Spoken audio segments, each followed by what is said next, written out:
Welcome everybody. I'm glad you're here. I know we're live as well on Facebook if you're watching this there, or if you're in the Zoom. So, like I said, feel free to jump in with questions. Feel free to either there's a hand raise feature or unmute yourself and ask something. I'm really excited to be able to be here with you tonight because what we're going to do together is we're going to do a two-part series actually. So, Samantha, obviously recognizing the COVID situation that we're in right now, and we need to kind of be able to respond to it. And there's two key ways that we're going to respond or have a discussion on how we do that. Is one of which today we're going to be discussing individual strategies, and we're also going to talk about a little bit some things specifically for people in healthcare as well. Like if you're a healthcare worker, if you're on the front lines, I realize that's one of the things that's been not discussed quite as much as you know as it should be. And then next week, I'm really excited that we're going to have two really great panelists. We're going to have a nice panel discussion to talk about relationships and families, and how we're all dealing with that together as a family and how it impacts our relationships. Okay, so that's kind of a little intro on what we're doing this week and next week. And for me, my name's Mena. I'm a psychiatrist, and I get to share with you tonight some things that we're going to be doing in terms of how to cope with COVID and how to create community in the middle of this whole thing. Okay, so let me just see. Yep, here we go. So the first thing I wanted to tell you, so I came across actually a really nice book that looked at the history of outbreaks and some evidence-based practices. So what we're going to do today, our aim, our goal, is to go through some evidence-based stuff, some things from research, some studies, because what we're realizing is there have been these kind of things before. It's not the first time in history, unfortunately, that we've had this like pandemic plague situation come upon us, right? So what this book really showed me, this textbook essentially, through the mental health of outbreaks, there have been a lot of valuable lessons that we've learned. So my goal tonight is to share with you some things from that textbook, share with you some things from the evidence base. There's been some good things coming out of the AMA, some things coming out of the Mass General, and then also in kind of conjunction with that, share with you some principles that we can understand and learn from a spiritual standpoint, things that we sort of know to be true from our faith. Okay, well, I got a couple of slides. I hope the slides are not too distracting, but feel free, like I said, to jump in. And if you're joining in at any point, turn on. Oh, Minas Wears, what's up, man? Turn on your camera and join us there, and I'll give you a shout out too. And we can chat together. Alrighty. So this was my first main point here, is that we've been sort of through something similar in the past. Nothing maybe to this degree, and it feels like, but to know that there's been research into this kind of situation before. And here's the big thing too. I've been seeing patients all day today. One of the benefits or whatever of psych is that we're pretty mobile, so we can see people remotely. And one thing I've seen even today, as I'm speaking with patients, is that the reaction spectrum is so huge, and it ranges from like fear or helplessness or sadness or worry. And one big thing we want to do together is how do we manage our reaction, right? The scripture tells us this very interesting, I don't know if you've come across this in Psalm 4 before, where it says, be angry and do not sin. Be angry and do not sin. You know why that's so important? Because in this article, in one of many, it talks about why normalizing our feelings, and this is now getting real shrinky, our feelings together, right, is so critical, because half the people I spoke with today felt angry. And the reason they defaulted to anger is because anger is an emotion that makes you feel strong. So you'd rather feel angry than you would anxious, right? For some people, they turned to self-blame. And that's what one article really cited. For a lot of people, if you get sick or if you get someone else sick, you have to really blame yourself. Some of us, if you're having a Corona party at home or something, maybe you should blame yourself. That's not a good idea, right? You should get locked up for that kind of stuff. But for the majority of us, our reaction and being able to sit with our emotion initially, that's being able to say, okay, you know what? I'm angry that I'm in this situation, or I am frustrated by how this is impacting, or I'm scared. Like, I'm scared. What if I get sick, right?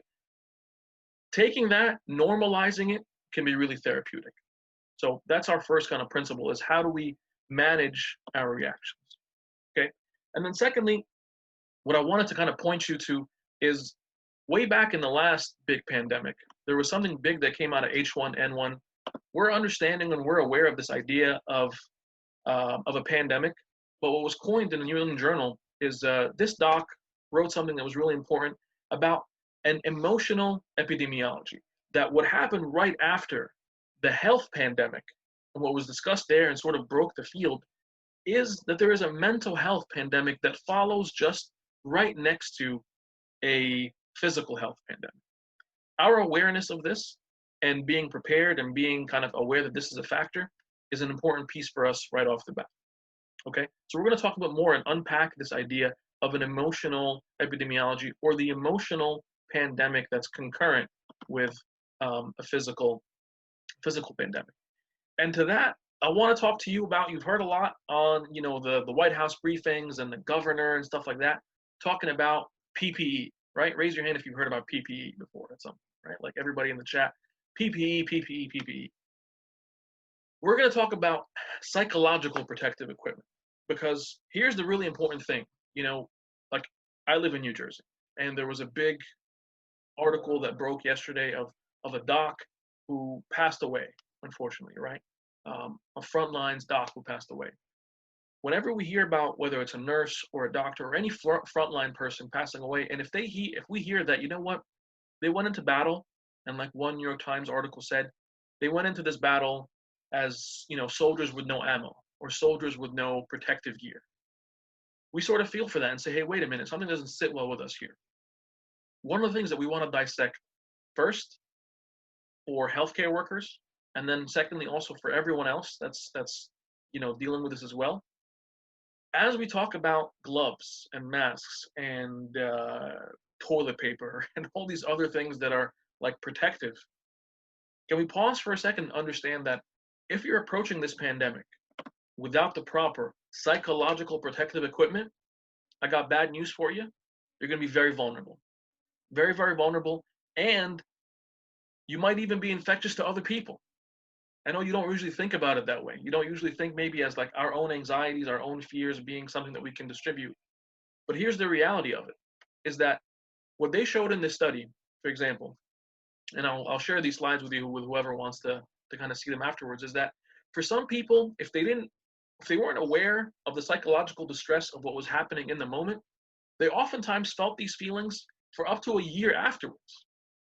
So similar to, if you have an underlying condition and you didn't take the proper measures to protect yourself and you went in and you got harmed, psychologically is the same game, same ball game, same deal. So for us, and I love that this was cited specifically in the article, the psychological, if you can see my cursor here, the psychological, physical, spiritual, and psychosocial needs of healthcare workers are all key. And we should be able to address these very specifically if we want to be healthy in this whole pandemic, if we want to get out of it, not just alive, but also we talk about in the literature, post-traumatic growth. We want to go out of this with post-traumatic growth, not with post-traumatic stress. Make sense so far? Head nods? Cool? All right. So spirituality plays a big role, and I'll show you that article in a minute. Here's where we're going to jump into it now. This is the spiritual component that really had me thinking. It's probably a passage that we know, but I don't, for me, I don't know if about you, but I haven't read it in some time. And the more I was thinking and hearing about PPE, the more God has really led me to thinking about, what is the spiritual PPE? And the difference between when we think about PPE, when we think about protective equipment, there was all these different guidelines, right? There was a guideline at one point that says, it's pretty important. Right now, no one is going to go into an ER and be like, maybe I'll wear a mask. I don't know. If I'm feeling it, if I'm in the mood for it. With this spiritual passage in Ephesians 6, likely if you've been in the church, it's not foreign to you. This is not going to be the first time ever, I hope, that I share this passage with you. Same way that it's not that if you're in healthcare, the first time ever that you see a mask will be in the ER, or the first time ever that you see a pair of gloves will be in the ER. But tonight, I'm hoping to impress upon you is that this is essential. Your complete PPE, your personal and psychological and spiritual protective equipment is non-negotiable at this point, because we're in a vulnerable period. And the more seriously we take this, the more prepared we're going to be. So we're going to share some verses together here. It says, finally, my brethren, be strong in the Lord and the power of his might. Put on the whole armor of God, that you may be able to stand against the wiles of the devil.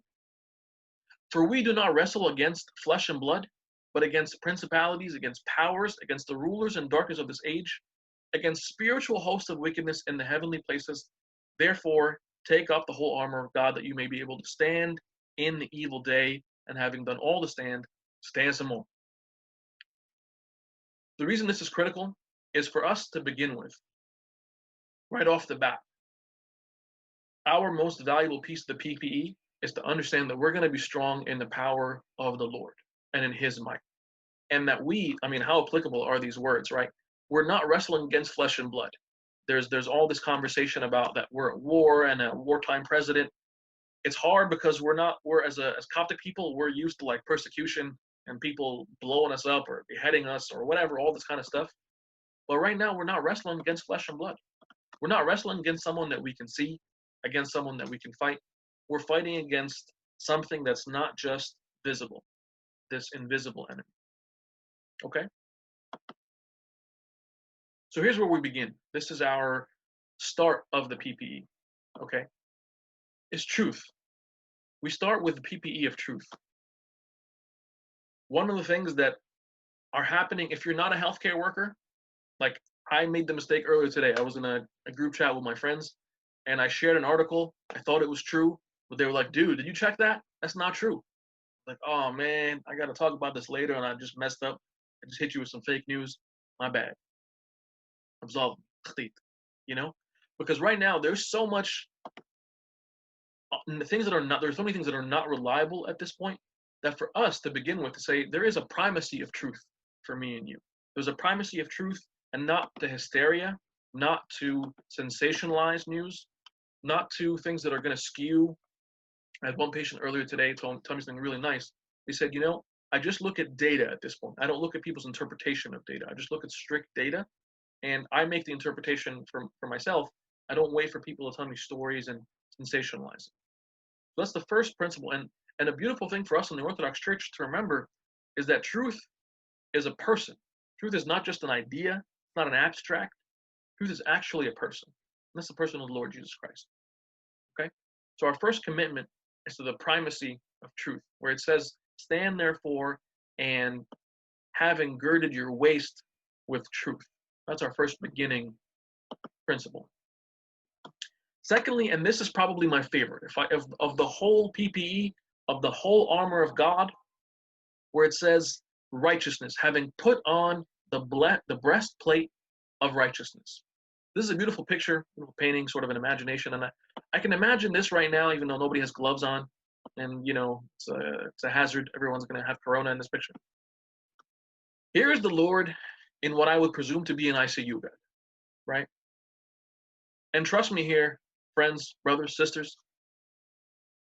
And this was actually in the research. There was a beautiful sort of little article that came out of the AMA that was talking about honoring your calling, and how when you honor the calling that you're in healthcare, that has a significant impact.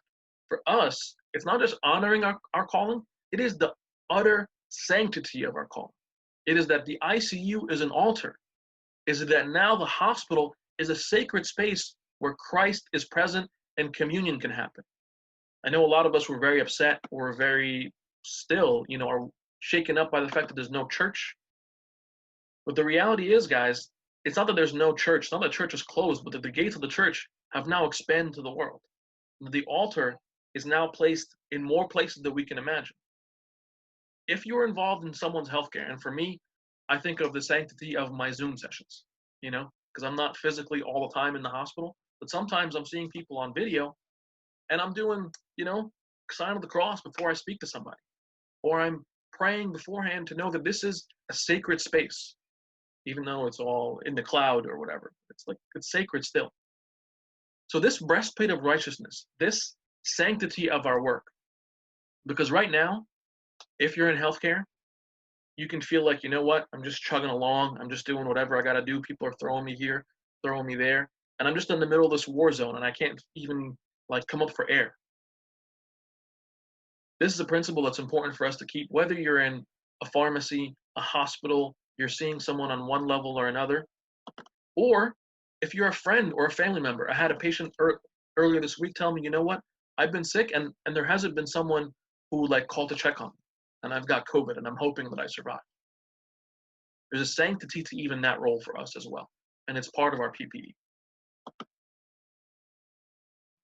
Next, the scripture tells us, on having shod your feet with the preparation of the gospel of peace. The preparation of the gospel of peace. The reason this is so critical for us is that right now, if you turn on the news, like, I used to watch Family Matters when I was a kid, right? It's a rare condition this day and age to see any good news in the newspaper page. Like classic Stefan Urkel there for you, right? The reality is there isn't a lot of good news for us. We have to reorient, repicture, reconfigure our minds to the fact that, hey, we bear, we carry, we walk around with the gospel of peace. We walk around with just the greatest news that there ever can be. We walk around with the good news. And no matter what setting we're in, if we're facing the ultimate enemy of death that's been defeated by the Lord Jesus, we still carry the good news. And that news of somebody losing the battle with mortality doesn't faze us anymore, because we know that that enemy has been defeated. So understanding for us, because let me tell you something. If people are going to look and say, where can I find hope? Where can I find good news? And they're not finding it in us, not finding it in the Christian presence in healthcare, then there's an issue there, because we are the bearers of this good news. Cool so far? I'm going kind of fast. I want to, cover a couple things. Feel free to stop me. Feel free to, I think there's a hand raise feature. Might take a poll at some point just to make it interesting. Okay. Continues, it goes on. Above all, taking the shield of faith, with which you will be able to quench all the fiery darts of the wicked one. Faith is one of those things, like, oh, what does it mean? It's like abstract. Oh, it's like, oh, you have faith or you don't or whatever. Remember, like for us, we have a very concrete definition. We understand that from Hebrews it says that it's the evidence of things hoped for and the substance of things unseen, or the other way around. But it's something that's tangible. And the faith in God's goodness, that no matter what happens, it's unshakable. No matter what happens, positive or negative, and all the things that are around us that are telling us, oh, this is Armageddon, this is the end of the world. We have to hold on to this reality, this conviction, this fact of the goodness of God. And here is maybe the second to last one. Here's a piece where it says, and take the helmet of salvation and the sword of the Spirit, which is the word of God. Here's the thing. If you think about your day, whether you're, again, like a healthcare worker on the front lines and you're going into death, or you're going in to really battle the day of like boredom, right? Like, because so far, one of the interesting things I've seen in terms of people's reactions is there's been people that are like on the front lines and facing like terror, or facing just absolute mayhem, or like the rest of us, like my half of my week is more so like, how do I entertain myself? Like Tiger King, I don't know, like what's going to be the most fun thing I can do? How much TikTok can I possibly watch, right?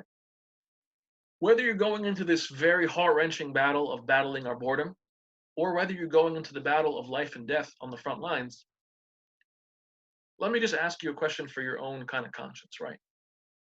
When it says that the sword of the Spirit is something that is an essential part of your PPE, like you couldn't imagine a soldier going to war back in the day and, oh, where's your sword? Oh man, my sword, I must have left it in the garage.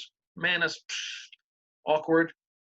Or right now you go like a soldier in like Afghanistan or Iraq or something, and they're going in and everybody else got their helmets on and got their gear, and my one dude is just like, yeah, I'm just here to chill.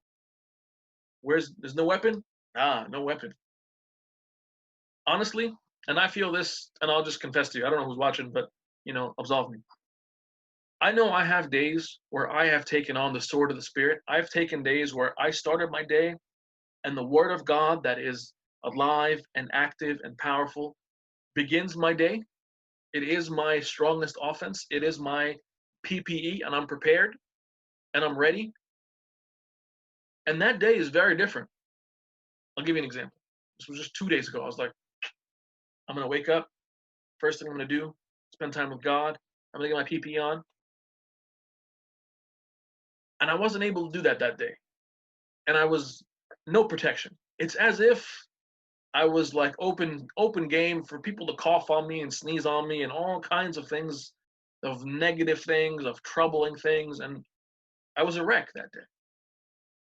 Because deep inside, I don't know if you feel this sometimes too, even in the middle of this quarantine stuff, that the reality is the word of the Spirit, it's like a, maybe you need gloves, maybe you don't. Maybe you need a mask, maybe you don't. The reality is, though, for us, more than ever now, more than ever, it is a non-negotiable part of my day. Non-negotiable. If it was negotiable last week, it ain't negotiable no more. The word of God is alive and active and powerful. The verse continues on to say, and pierces through the differentiation of bone and marrow. And here's another beautiful thing. This, I think, maybe was really eye-opening to me. I don't know if you've ever come across this book by Brother Lawrence, The Practice of the Presence of God, where he says the following, or not in the book, but in the scripture, in the verse, there says, praying always with prayer and supplication, being watchful to this end with all perseverance and supplication for the saints. When we hear like, oh, you should pray.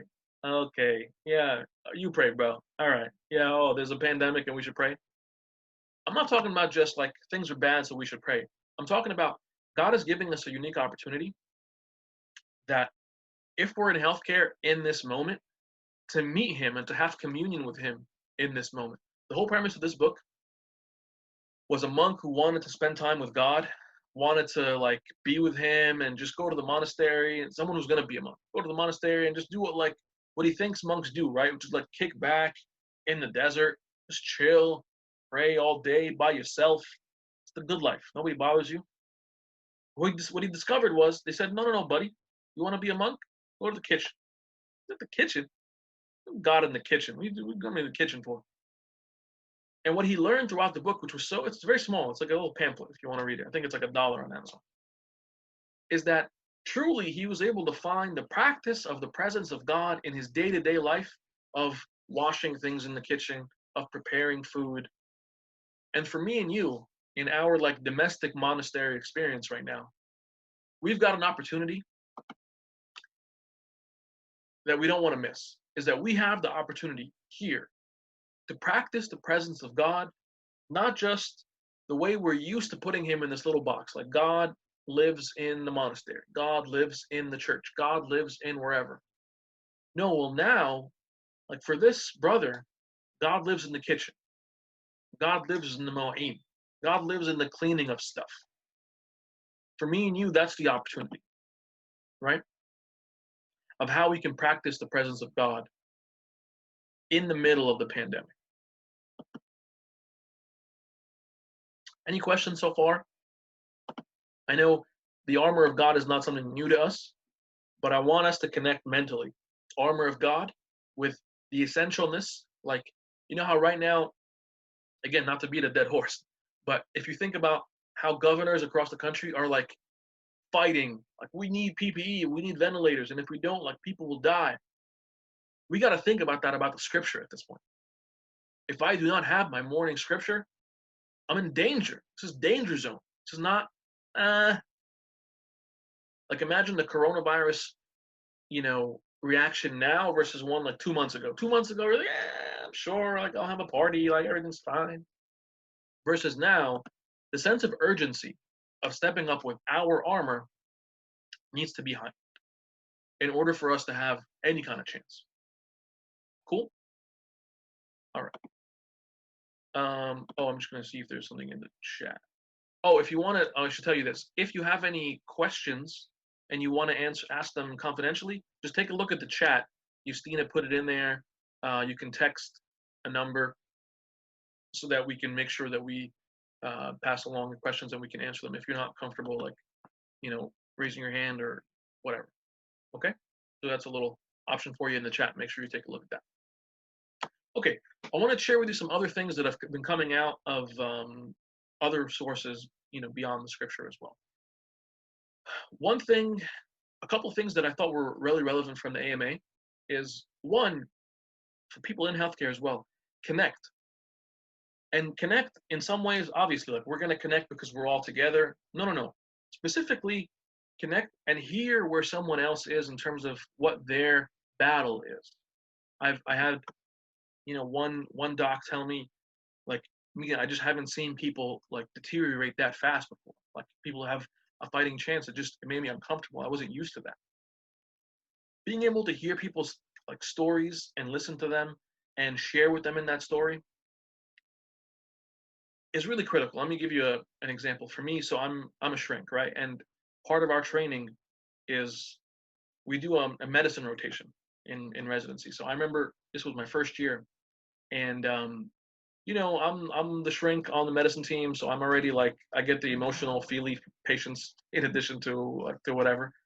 And one day we're getting ready to pre-round, and one of my friends, they're getting ready to pre-round on their patients, and the patient died overnight. They were gone. They were gone. And I remember they came back to like our little like huddle area, and they're like, "Yeah, my patient died like something overnight," and that's that. So I'm expecting, all right, guys, like we're gonna huddle up, we're gonna talk about this. Like someone just died on our watch, like what happened? We gotta debrief. We gotta tell each other stories. We gotta connect. And much to my like shrinky surprise, is that nothing happened. Everyone's like, all right, guys, we got rounds. Like, what's next? Like, what's next? What you mean, what's next, man? Somebody died. What you mean, what's next? Nothing's next. Like, no, that's not how it works, man. You just got to move on. And the person who was caring for that patient was affected, but there was no connection. There was no conversation. The reason I flag this, and whether or not this affects you personally, like I see like Amir, like as you're about to start, internship. If you're seeing other people in this boat too, we got to be able to be the ones to pause and say, hey, man, time out. Like, you got to tell them, hey, man, it's okay for us, even though we're doctors and even though we're like, soldiers on the front line, to be able to say, hey, what happened here? Are we okay? Can we move on? That's okay. That's human. One like earth-shattering thing that I learned in training is like, it's okay to still remember that you're a human. You're not just a script pad. You're not just an EMR. That's on the note of connecting. I really felt that was something that was different and that we can really do differently. On the note of encouraging, this is an important time where if you can notice anything remotely good, to point it out and give realistic hope to people. Wow, so-and-so was really, really sick, but they recovered. Wow, this is going on, but, here's how we got through it. Wow, the way you talked to that person, it was so awesome. Any method of encouragement is so desperately needed at this point that we need to be the ones to have eyes for this, because let me be honest with you. This is not just going to come naturally to everybody. It's not that you just like think positive thoughts and you'll find positive things. What you train your mind to look for is what you will find. If you're training yourself to look for nothing or to look for negativity, that's where you're going to find. If you're looking for hope, you're going to find it. Here's another key one for healthcare people, and I want you to be able to share it with others as well. And it relates to you even if you're not necessarily in healthcare at the moment. You want to get tested. Right now, like I was talking to a friend of mine in healthcare earlier, and he was like, I have a fever. Like, bro, you got a fever, you got a cough, and you're having shortness of breath. You better get some COVID testing. Like, yeah, I'm gonna wear a mask. I'll wear 2 masks. Sometimes for us, just gonna make sure I'm checking the chat. Okay, cool. So sometimes for us, what we're not doing on the physical standpoint right now, like a lot of us are pretty paranoid, right? Like I have one patient who's like, I sneezed like a week ago. Should I get tested? I'm like, no, you're fine. Don't get tested. You sneezed. God bless you. Move on, right? But right now, are you in tune with the fact of not just physically, but psychologically as well as spiritually. Are you getting tested? Is there someone who's going to be able to come and take your little temperature spiritually and say, dude, come on, if things ain't right? Or psychologically, like there's actually, I'm going to try to share this maybe at the end. There's a beautiful hotline that they made for healthcare workers to speak with psychiatrists, to speak with social workers, to speak with therapists. And right now, the church, and this is what part of what Samantha is doing, and me and Mena maybe we'll give like a big announcement at the end, is that we're developing resources, a hotline, an email, where people can come and say like, okay, I got to get tested. I got to get tested, not just for COVID, but for how I'm feeling and how I'm processing this, and if I'm okay. And that's all right to do, even if you're a big, macho ER doc. Cool? We mentioned this in the beginning in terms of appreciating differences. One of the things that we know theologically is like, we can have unity in diversity. We can have one person who reacts to stress in anger, and one person who reacts by blaming, one person by sadness, one person by whatever. If you expect variety, that's going to be really helpful for you in terms of knowing how other people around you will react to the stress. I'm going to run through a couple of these things. This was from a SARS study that they looked. A couple of interesting factors that like translated to people reacting worse, afterwards. One of them was the perception of their risk. One was the impact of SARS on their work life. One was depressive affect. One was working in a high-risk unit, naturally. This was really interesting, I felt. I don't know if you see this last one on E. Caring for one patient who was affected versus caring for multiple. I think, this is my conjecture from the study, is part of what happens to us is if we're, and this you can apply this not just to patient care, but also to human care. Like, if you see one person sad, you're like, wow, this person is sad, impacted me. If you see 1,000, you're like, people are depressing. Sometimes, or if you're caring for one person who's sick in the hospital, and you can see this as like you're in the beginning of training and things like that. They've studied like medical student empathy, and it just tanks from your first year as an intern, right, Amir? As later on, for some reason, you go in like gun-ho and you're like, I want to save the world. I want to like help people, right, Mike? Like you just want to be there for people. And then later, for some reason, it just tanks. So to prevent that tanking, we want to be able to treat each patient as if they're the only patient. Same way that God treats us as if we're the only person. That individualized, communal perspective. Okay. I think I might have shared this earlier, but this study showing that even a year after the outbreak, again, if you not have proper PPE, you can have adverse effects. This like underscores the fact that the more prepared we are, the better we do. The same way physically, that also applies psychologically. Here are some things that they found to be helpful to reduce PTSD, right? And you want to share this with others, and you want to also apply them for yourself, the best you can. Clearly communicating directives and precautionary measures. One of the things that drive confusion is a lack of communication. That's what we're seeing here. Another piece that's really helpful for us is feedback. And again, this goes in the communication piece as well, like how we have a relationship with people above us, or that we're working with us, or their supervisors or colleagues.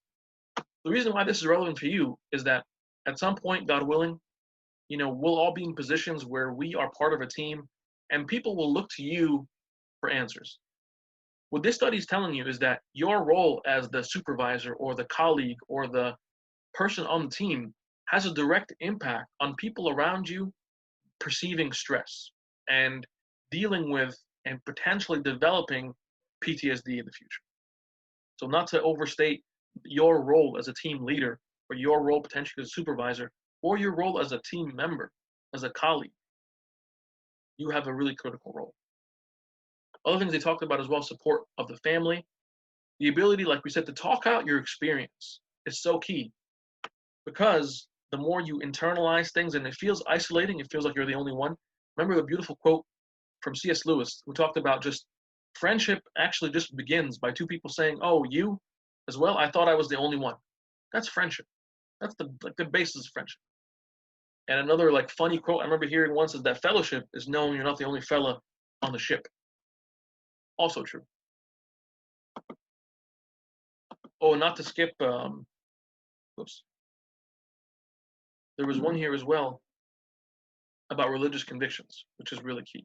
So it shows the reason I thought this was cool too is that even in the literature, even in all these studies that were like clearly trying to show how do you minimize or how do you decrease PTSD and these kind of trauma stresses, religious convictions are particular. Like that's where we go to back to the whole armor of God kind of piece.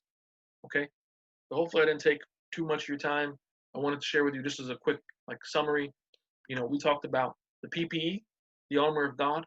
Talked about some principles in terms of being able to reduce the possibility of PTSD or stress reactions in these situations, being aware of our feelings and normalizing them, being able to talk out our experiences, share the story with someone else, get tested, double check that you're in a healthy space emotionally, spiritually, and have that support from people around you. Okay, so yep, some good encouragement there. We're hearing from Cecile. Thank you so much. We're definitely that's an important feeling is that in all of this you're not alone. You're not alone. Thank you, Andrew, also for the comment. So what I wanted to do now, real quick, let me stop the sharing. Is basically just to ask you, like, anybody here have any experiences that they want to share in terms of here's what I've done in this quarantine that's been really helpful that I can share with the group, or something that I've done that's been terribly unhelpful. I have watched the end of Netflix and all of Netflix just said, man, are you okay? Because this is a lot of Netflix to be watching in 1 week. I wanted to open it for a second. We have some great scholars on the line with us. We got Christophanos, we got wonderful Kyrillos, Megarios. I'm just gonna call people out. Sim.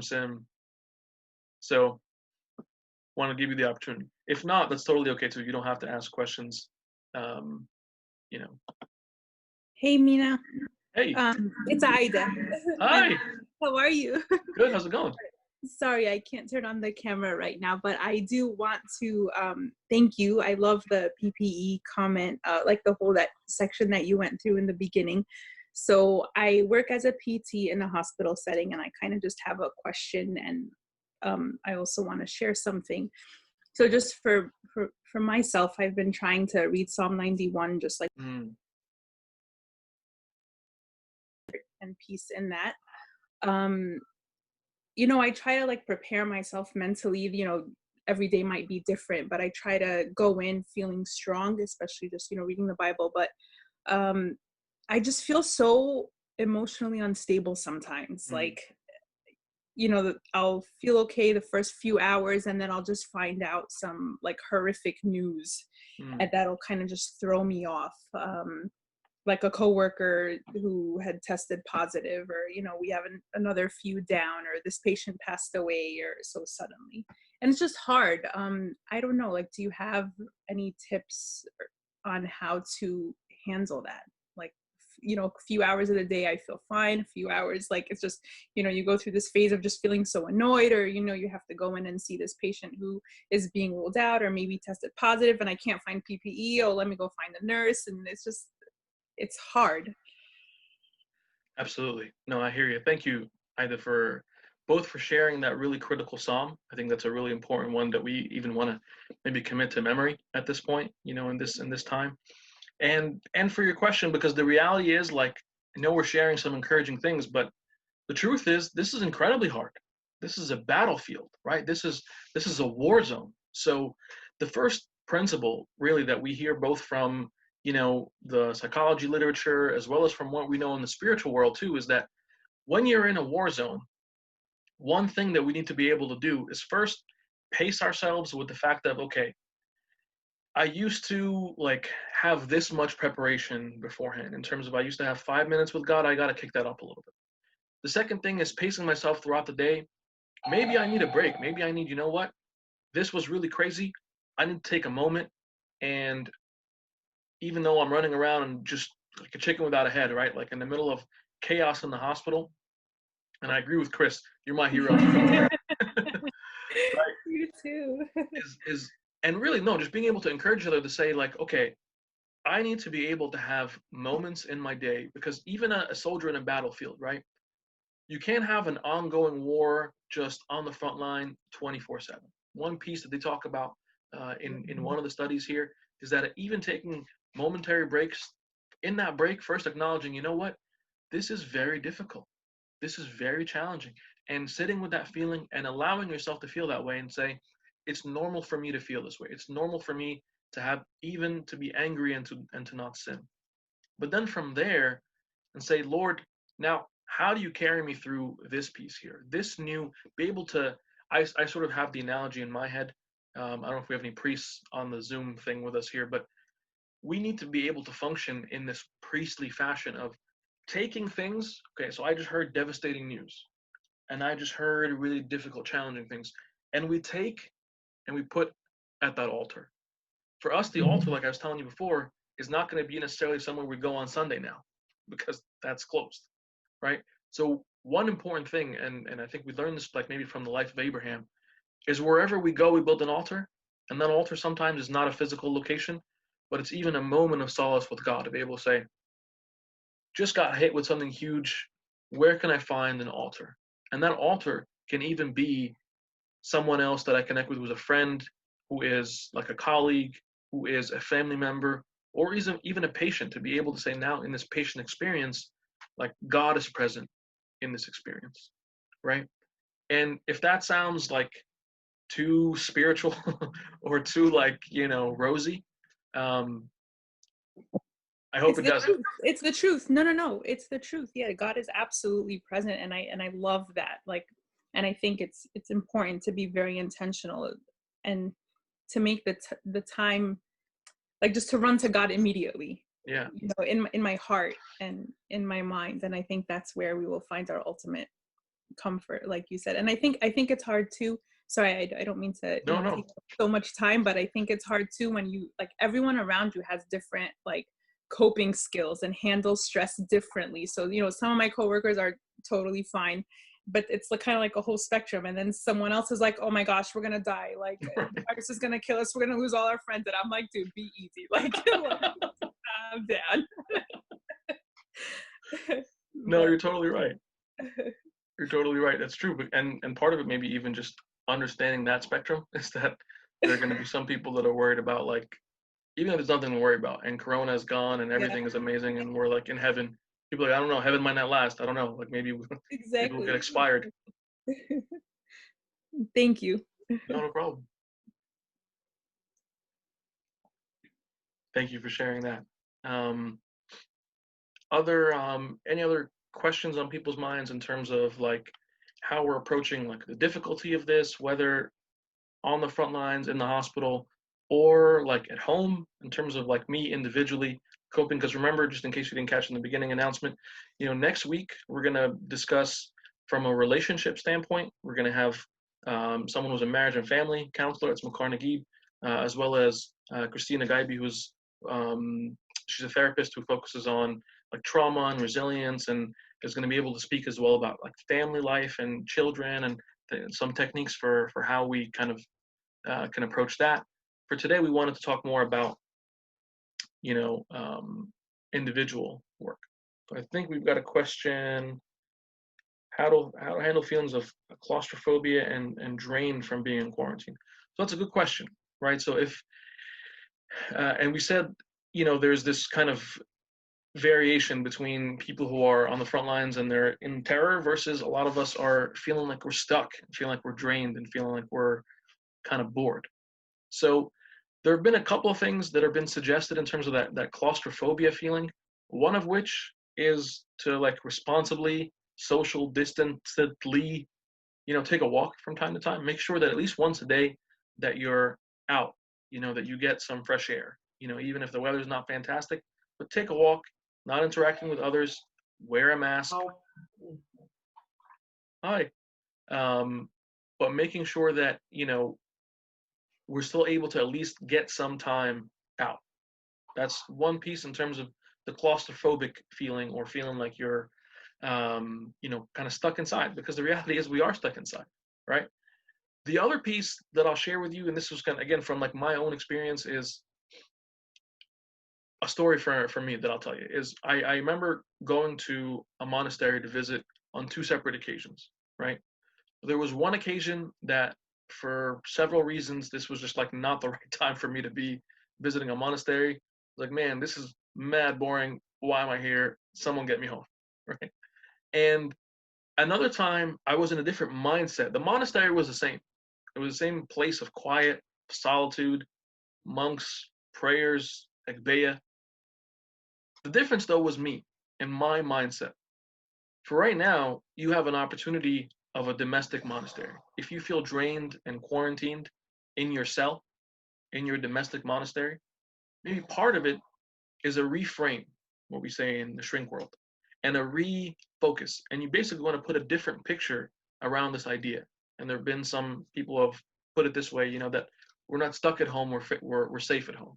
And we're not stuck in our home, we're not just at home, we're in our altar, we're in our monastic presence, we're in our cell.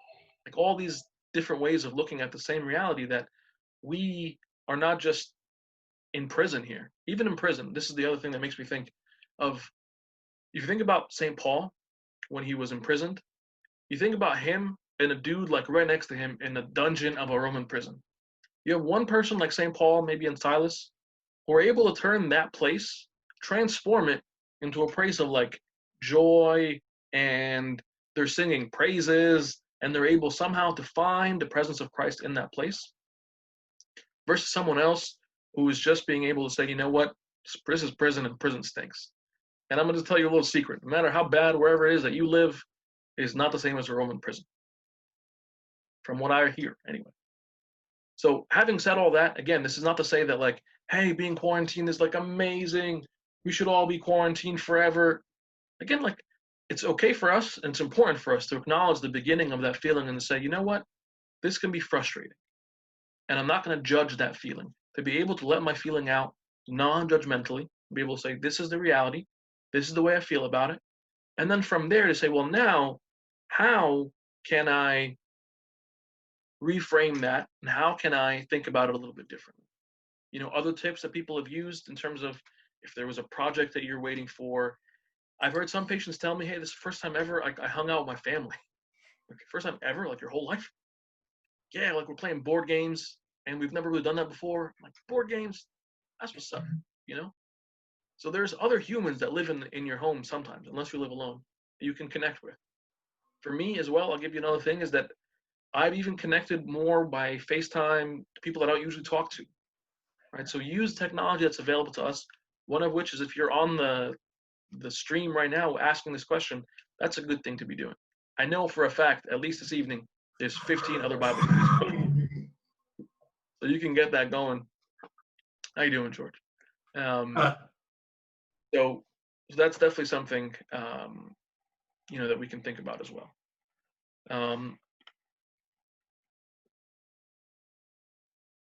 Cool. Yes, somebody's saying about Romans 5:3-5, to rejoice in problems and trials. Totally true, man. Totally true. I agree, Andrew. We got to be rejoicing in tribulation. And the other piece that I heard something nice from a bishop the other day is that in trials is really where our character is forged, right? So there's going to be a character change that we'll have coming out of the other side of this, corona apocalypse, that we'll be able to look back on and say, wow, this was really impacting our character. Anyone else have any questions? Okay.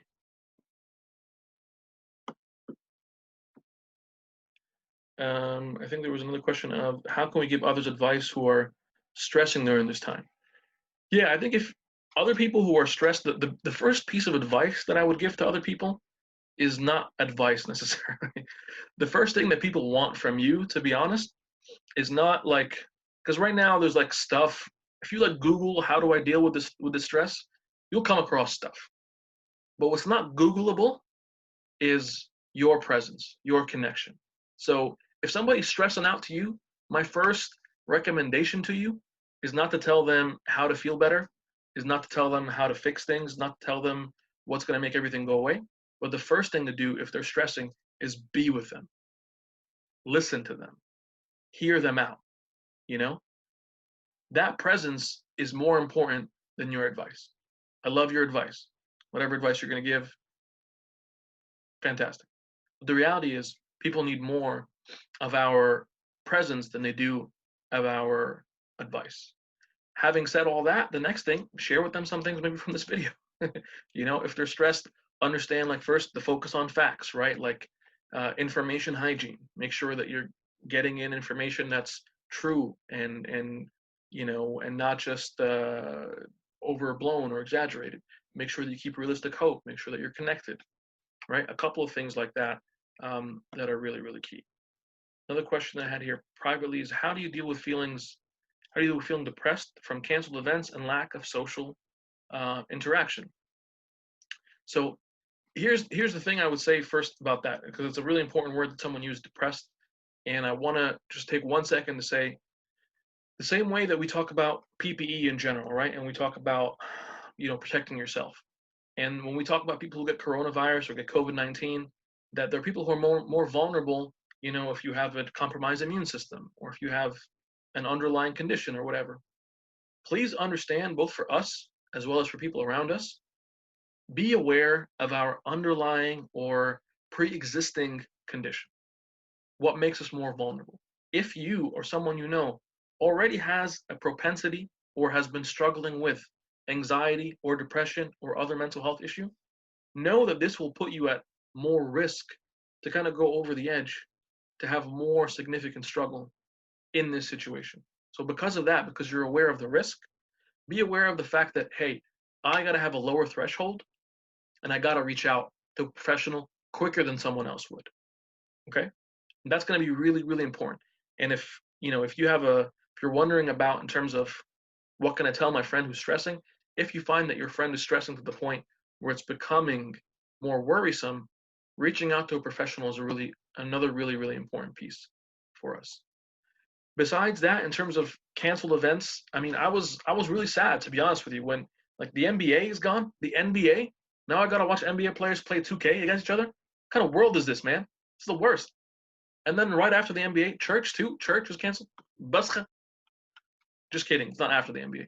But, like, it is very sad to have all these events canceled. So on the one hand, again, like I said, like, knowing and acknowledging that feeling, and then saying, okay, so this is now a chance for something different, right? Like, I can't have what I've always had in the same way that I've always had it.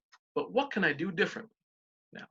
Because to try to hold on to something in the past is not very helpful for you. But to be able to say, okay, what is a creative way? Let's say if there was a canceled event, right? People are being creative in all kinds of ways. Oh, you were going to go to a concert. Now people are doing, even like Christian bands and stuff, are doing concerts at home. Oh, you were going to go to this particular social interaction, do a group Zoom with your friends. Is it the same? No. But maybe you get to see your friends now who even live apart. Maybe you can check up on family members that you wouldn't usually talk to. So the big answer to it, I would say, is just the two things. One is being aware of the vulnerability and addressing it professionally if you need to. And then two is taking some steps with creativity. Creativity, because this is what it takes at this point. We're in it maybe for another little while, I don't know how long, but it takes us some creativity. And Chris had a really nice comment here. So this should be the prayer that we ask for. Besides you, when you need a shoulder to lean on.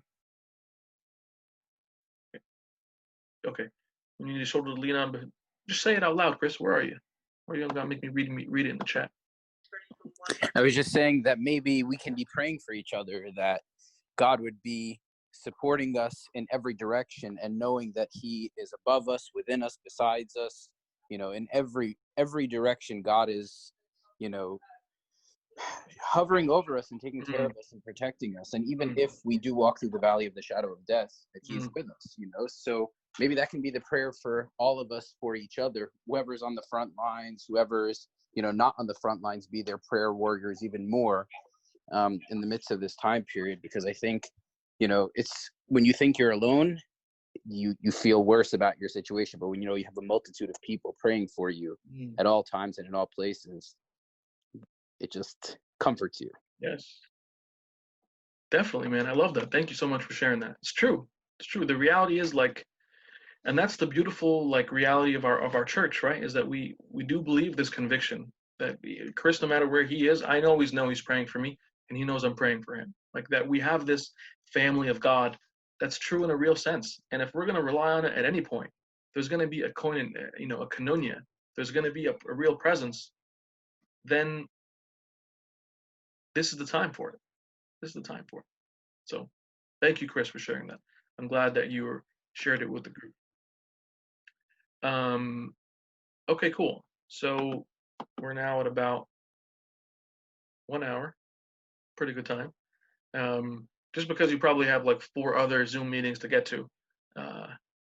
Just last call for any other questions in the chat or any other thoughts that people want to share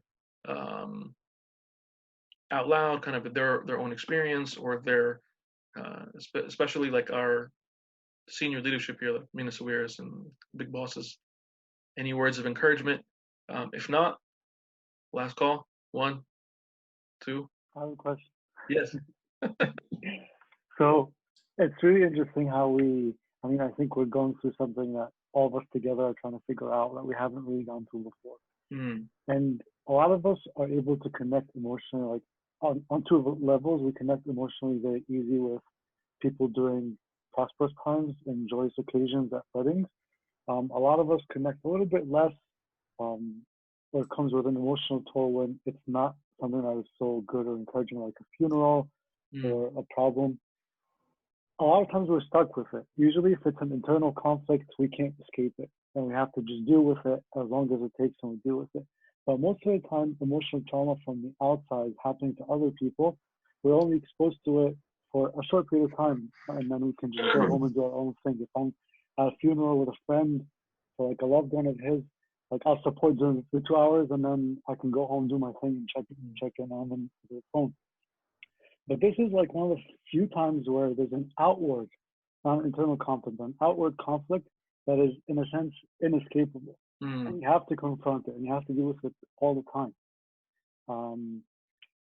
And it's a glimpse of kind of what happens a lot of times overseas that we don't get to see here. Like people who are struggling with famines or like refugee crises, or people like get displaced or anything like that. They have to deal with an outward problem 24/7, and we usually connect with it only temporarily as we speak to someone, as we engage watching a video. Otherwise, we are just removed. So I think it's like one of the things that you said. And first of all, thank you very much for a great talk and a refreshing perspective on the PPE. But something also you said really stuck out to me is that the concept of dealing with PTSD before it becomes PTSD. Like that's not something that we talk about often. Like what can I do now? Because like Chris was saying, like you're saying, we're kind of divided into 2 groups now. One group that is like either getting sick and dying or getting sick and like trying to recover, and a group that's the doctors are with them, who are in the battlefield, and the other group was just sitting at home bored, not knowing what to do. Bridging that gap between these 2 groups, I think it just, so after this elaborate introduction, how do I really tune into my like little Christ that's inside of me? If I'm sitting at home and I'm unable to physically do something to help out, how do I, turn on that empathy, become more engaged and become more involved in my larger community that is struggling? It's a really good question, man. It's a really good question. And it reminds me of one thing that was said even in the literature recently, is like reviewing your role as part of like the purpose of what's happening has been shown to be a really important protective factor in the middle of this crisis. In other words, like you're saying, there are people who feel like if you're an ER doc right now, you know that you're treating people, you know that you're working with people, to their healing. If you're not and you're at home, you feel like, am I doing anything? Right? Is like my struggle against just my own boredom Like, is that the victory? And if I can conquer my boredom, great. But I think part of what your question is alluding to is like, first, really opening our eyes to the fact that, like, one inescapable reality is that there's something that's bringing us all together as mankind right now. There's no one immune, no world leader, no spiritual leader, nobody has any immunity and is like above this virus. So we're really in it together in a real way. So as a mindset to say like, okay, I'm in this battle in an active sense. So for me to know that I'm an active participant, like not just the natural thing is to remove myself and to say that I'm a passive observer. And this can be a dangerous thing, whether it's in the spiritual world or in this whole pandemic thing. The more I feel like I'm a passive observer, the more I feel like I'm just battling my own boredom and my own loneliness and my own isolation. So I think one key factor here is knowing first here the realities. Like I am a part of this fight in a real way, and a valuable part, right? In the same way that, you know, you can have in a war zone, you can have the soldier on the ground, but you also have like the guy who's controlling the drone or whatever. Like you have like a remote person and you have an on the ground person. For us, part I think of the awareness and developing that empathy slowly is knowing that I have a role to play. And what is that role? One part of that role is a real prayerful role. You know, like am I coming to my knees a little bit from day to day to be able to say, like, Lord, that you would really bring healing, that I would be praying for scientific advancement, that I would be praying for people to have encouragement and empathy and the creativity. Like to be connected in prayer, I think is one way for my Christ or my little Christ or my communion to be able to be possible with others. I think that's like a critical role, because if we're understanding that this situation, this PTSD is one possibility and post-traumatic growth is another possibility, then we have to remember, and there's a beautiful quote from Dr. Viktor Frankl, who talks about that the last choice, the last thing that can be taken from a man is choice.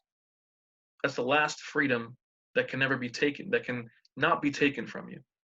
So we have a choice here. We think we're just stuck, but we're not just stuck. We have a choice. And the choice is to believe that I'm an observer or to believe that I'm part of the fight in a real way.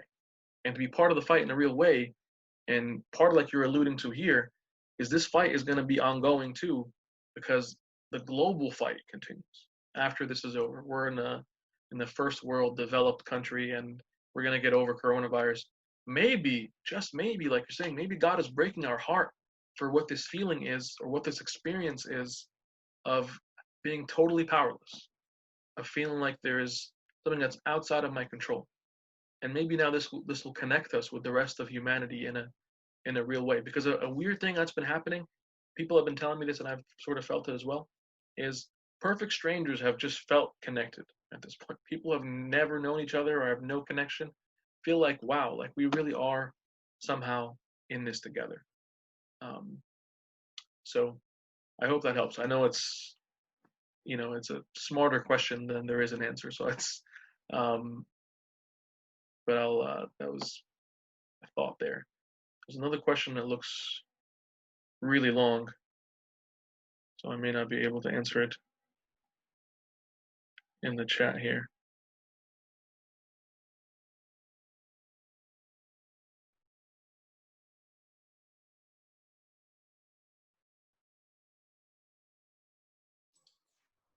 Okay, I might have to answer it privately, but maybe I'll just say that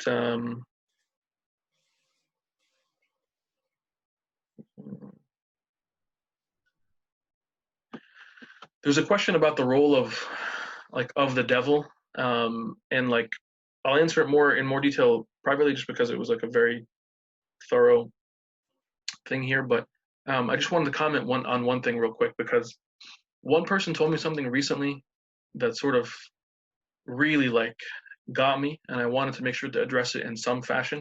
And it sort of relates to this question. This question, the person is talking about, you know, a person basically who passed away in a tragic way, and you felt like the devil is making me feel like this is unfair. How do I battle that thought?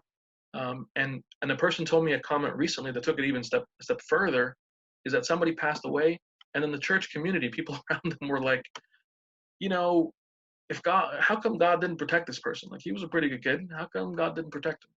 It's like, man, some people in the church are just super nice. Some people are just should talk less. Yeah, and you much better to just right. So the reason I wanted to address both of those for a quick second is, if you're experiencing any kind of like discouragement and fear and those kind of feelings, this is not necessarily a spiritual weakness. This doesn't mean that you're less than somebody else. This doesn't mean that you're weaker than someone else. And it also doesn't mean that somehow God is not protecting you, or God is not on your side, or God is not looking out for you. Or it doesn't mean that the devil has somehow power and ability to cause this in your life too. I mean, it's a longer God and the devil sort of discussion, but I wanted to just address it real quick in terms of blaming ourselves for this is not something we should do. Feeling like God is against us is not something we should do. And lastly, feeling like right now with this person, in the question said, you know what, they passed away, and in terms of what about when you're looking for like how they're going to have a funeral and they're not going to have a proper funeral. That's painful. That hurts. That really does. And there's no like quick band-aid answer for that. The biggest answer for it is the fact of, no matter what ritual we're able to do, no matter what sacrament we're able to practice or not, like Chris was saying, like what Mena was saying, is the presence of God is imminent. And that's not escapable in any way. The presence, and something actually I was reading this morning, something that really touched me, that made me almost, I haven't heard it in a while, so maybe it's like a Holy Week kind of reading. When Christ was in Gethsemane, you guys remember this Holy Week reading? When he says, my soul is distressed even to death. Even to death. There is this like sadness and despair in the words of Christ. And one of the reasons that he chose to enter into that space is that he can be with us in that space. That when you feel you're mourning for a friend, Christ is really there. He didn't come to take away that feeling of mourning. He came to give it meaning. He came to sanctify it. He came to give you a chance now, you and I, that we can meet him in that space. We can meet him in that sadness, in despair, even unto death. Yes, even to that level, to that degree. So I know I'm not answering the question like super fully. I just do because there's some details in it, so I didn't want to ask it on blast. I just ask you to stick around for one last minute afterwards, and I can just share with you. But I just want to make that clarification clear in terms of God's like presence, even in very discouraging circumstances, and the fact that even if you hear someone, now just get this, now just brace yourself for this. Even if you hear someone spiritual, like someone churchy, tell you, oh, like, why didn't God protect you from this? Or why didn't God protect you from that? Then know that there is a little dent in that person's spiritual mindset. And that's not something that you should hold against yourself. Okay? So I think that's probably okay for now, unless anybody has any last minute comments or questions. I have a question. Sure. Why are people going to go to Easter and how we could separate Easter at home? Sorry, George, can you tell me that one more time? How people could go to church and how we could separate Easter at home. Okay. How can people? I think you also. Yeah. Why are people stuck at home? I seen my cousin said, how are you going to go to church for Easter? Oh, okay. How was Yes, I think you. Oh, I'm sorry. I think I missed your question earlier. You asked it earlier too. Is Yeah, how do we celebrate Easter when church is closed? Right. That's what you're asking. yeah, Okay, that's a really good question. It's a really good question. I think so far what I understand is that the church is taking this precaution, right, to make sure that everybody's safe and prevents us from getting sick. Uh, yeah, but what they're going to continue to do is the same way that we've been celebrating prayers and Bible study and kind of other things that can be done by video.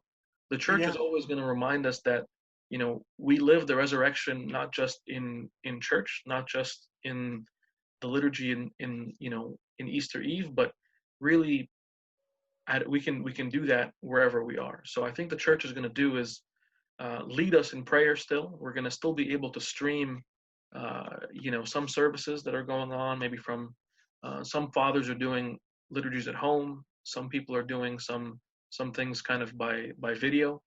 yeah, But the big thing with it, I think, is to know that like Christ is with us, in the middle of all of this, and we yeah. can celebrate his birth, his death, and his resurrection, even when we're home. That's a really good question, though. I'm glad you asked. Okay. Thank you, George. Welcome.